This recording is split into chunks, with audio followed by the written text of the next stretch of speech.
How to mute group chat on iPhone.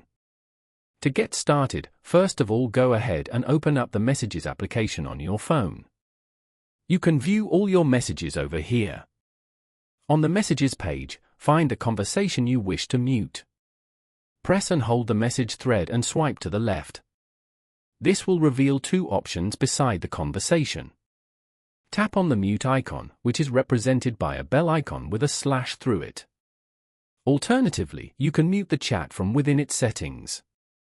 Tap to open the conversation. From here, tap on the profile icons at the top. Then, scroll down and turn on the Hide Alerts toggle as shown. This will stop you from receiving notifications from this group chat.